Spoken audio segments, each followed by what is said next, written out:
The title of this video is called Social Maturity versus True Maturity.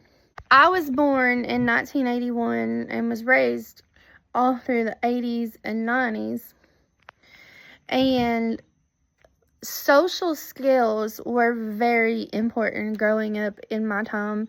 And maturity was very important.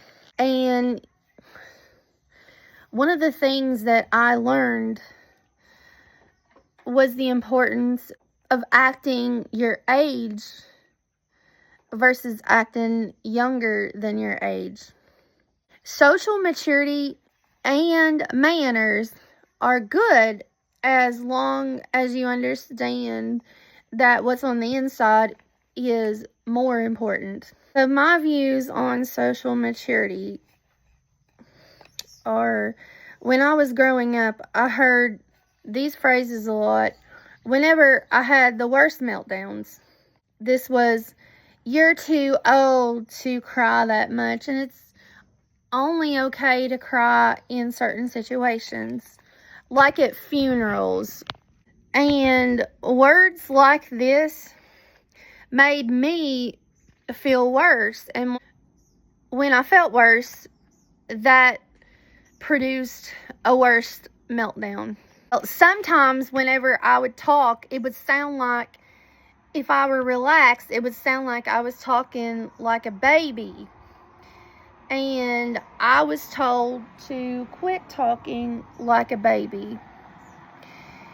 And if I were to speak bluntly or zone out for whatever reason, I would be told that was very rude. When it comes to manners, this is what I believe is the most important. Being friendly, like saying hello, speaking to people when you see them, and goodbye. Saying please, thank you, and giving high fives and handshakes. I'm not much of a hugger.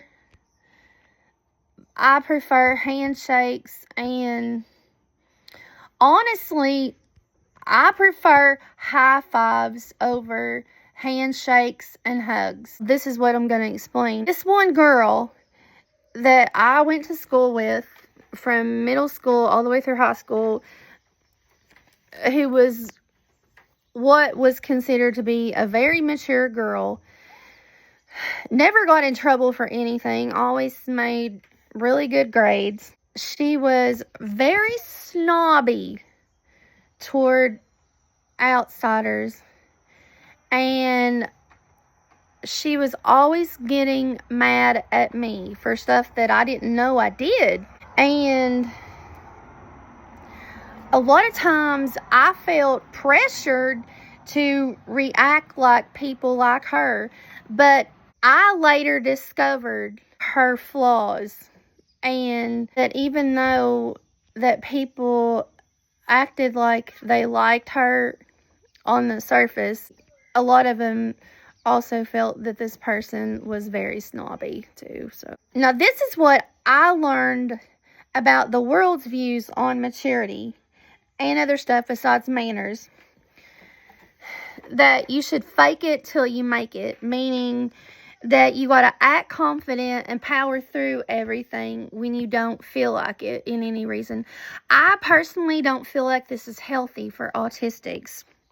And what I mean by this is, for kids, study hard and play hard in sports to get a college scholarship. For college students, you gotta study hard and keep your grades up and work when you're not in class or studying.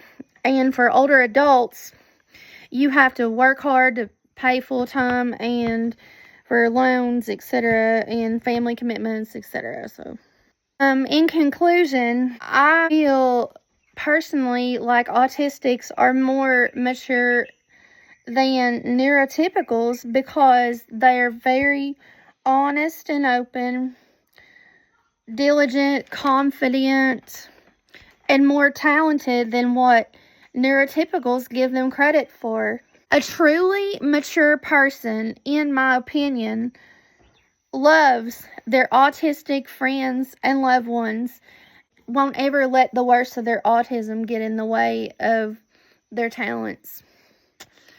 Okay, thank you. Bye.